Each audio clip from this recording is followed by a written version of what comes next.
right, guys. Injuries from the game. Alfred Collins had a shoulder. He returned. Chris McCaffrey with a stinger. Came back for a little bit, but we ended up taking him out. Jake Tonjes had a foot, didn't return. D. Winters got evaluated for concussion, got cleared. What do you tell your team after this game and after the season that you had? We obviously were real disappointed with today. We obviously didn't have it today. Credit to them. Try not to harp on that. I try to, we can discuss some of that stuff on Monday when we get back together. But I just thanked them for the whole season, how much they battled through everything. I know everyone in there was sick about tonight and the way that went in every facet. But I tried not to make about tonight when I was in there with them. Just kind of thanked them for what they've done all year, and been extremely, extremely proud of everyone in that room throughout this year. Kyle, you had on the first drive, your first drive, your fourth down, looked like you had converted, and they blew it dead for a timeout. What was the explanation there? Did they say they just got the timeout in, or what was your kind of response? Yeah, I was upset with it that we were able to run the play, but when it's noisy, I can't totally fault them for that. I don't know exactly how it happened. I didn't know that there was a timeout called, so I saw the play, and so did they, obviously. But sometimes when a coach calls a timeout, you can't get it all the way to the main guy, so it is what it is. You seem to have some harsh words for Bernardo or some intense dialogue there. Did you give us any background on what was going on? Yeah, nothing in particular. Just coaching him on a certain play, certain technique, and just coaching aggressively. The long game after. Huh? You mentioned him briefly there. Was that related to a play that? Yeah, we called him over to try to talk to him about a certain coverage, and then we got him right back in. It's a long game, obviously, but that kickoff return, was that almost exactly what you cannot have happen? And did you feel like you were digging, climbing out a hole after that? Not totally. If they score on the open and drive, it's the same issue too, So, yeah, it sucks when it's the first play and how that gets the stadium going and everything like that. But I thought we weathered that storm to a degree, It'd be nice to go down and answer right away. We got stopped on 3rd and 1 and stopped on 4th and 1. Then the next drive, we got the ball, we fumbled. So we gave them 2 scores like that and got down to a 17-0 deficit, which was tough and not at all what we wanted. I thought we weathered the storm when we made it 17-6. Was really hoping to go into the half at halftime with that score and would have felt pretty good about it based off how things went. I thought them converting that 3rd down on that last drive, they got the one on the penalty, I believe, if I'm remembering right, that allowed them to convert it. And on them scoring at the end of the second quarter, I thought was a huge deal in that game. That made us to where we had to answer on the first drive coming out, and we got stopped on 4th and 1 on that first drive coming out, and really after that, then the game was out of hand. Your offense performed really well most of the season. Why do you feel it struggled so much the past 2 games against Seattle? Because they got a really good defense. They got a real good defense. I liked how we came to play in that first half a lot more. I thought we were much more ready. I thought we were moving the ball. But when you get stopped on 3rd and 1 and 4th and 1, nothing counts for it. And then the next time up, we had a turnover with the fumble. And then when we got stopped on downs in the beginning of the 3rd quarter, then it was out of hand.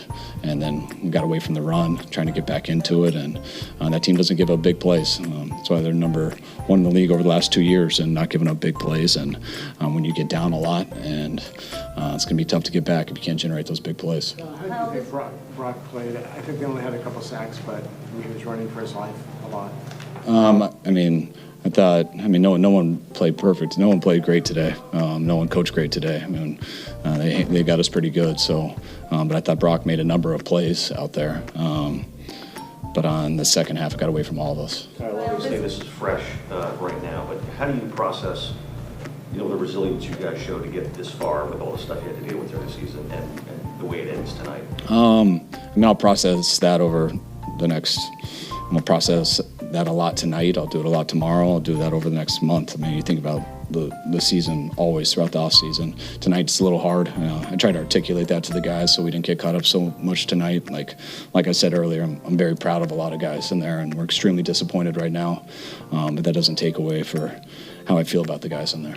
I know he didn't play, but Fred Warner wanted to play, and you had to kind of keep him at bay with it. He was in the box, came down at some point in the game to kind of get the team together. What can you just say about what he was able to kind of do out there to kind of help the defense to push through? Because they had a few plays where they were stopping the Seahawks offense quite a bit. Fred was awesome in how he tried to come back and get ready to play for next week. But nothing matters with guys coming on the sidelines. Well, this loss is historic in terms of 49er playoff losses. Just wondering to have a season end like this, do you just kind of flush it? Or do you think that the imbalance of this loss is going to linger? No, it's a loss. It's very understandable to see how it got away.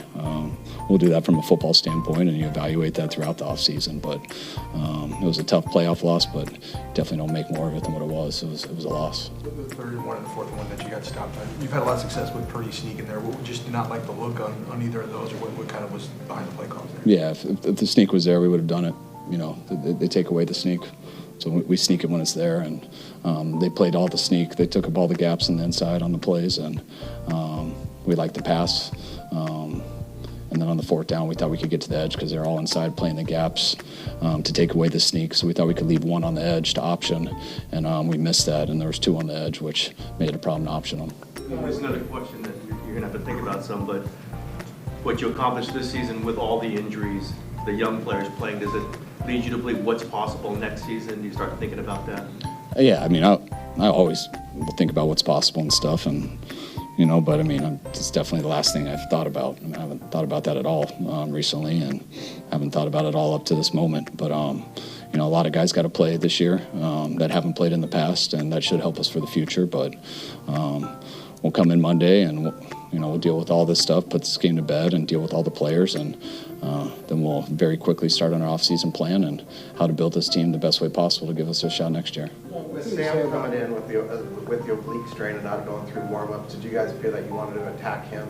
And that pressure just hasn't been there throughout the season? Yeah, I mean, I know Sam with having the oblique stuff, but warm-ups are like that, but it takes a while for the Toradol to kick in, so we knew he'd be fine once kickoff came, which that doesn't really have to do with pressure and stuff. That sometimes can affect how they throw, but usually when that Toradol kicks in, it doesn't. So Sam played really well today, but it was also just with the turnovers, the special teams touchdown, us getting stopped on 4th and 1 twice, which is the same as a turnover. That would actually, I think, be 5 if you count those. And it was a whole team deal. What can you say about Christian and his ability to stay upright through a historic amount of touches? I'm sure there's stuff he battled through the season with here. I think this was one of the most impressive seasons by an individual player ever, just in terms of what a warrior and man he is week in and week out. Like, people to do that every week and to do it for 17 weeks in a row, not getting a bye week till December, and then to do it these last 2 games. Like Christian finds a way every week. He commits himself 24 hours a day, 7 days a week, to get his body possible to go out there and compete. And I've never been around anything like that. The dude was unbelievable, his dedication to really empty the tank every single game. And to be able to do that many games in a row is something that I've never really seen before. Kyle, there's a distinct possibility you may lose both coordinators. What can you say about Sala and Kubiak and the job that they did this year for you? They've been unbelievable. I love both those guys. They're 2 as good of coaches I've been around, and I know both of them will be head coaches, whether it's in a week or so or whether it's over the next few years. But we're lucky to have those guys, and for our sake, I hope that we'll still have them next year. Would you let Kubiak go if it was a lateral move, if he had a play calling role as an offensive coordinator? No. He calls a lot of plays here, so he's our offense coordinator. So I don't know why we'd let him be someone else's offense coordinator. All right. All right. Thanks, guys.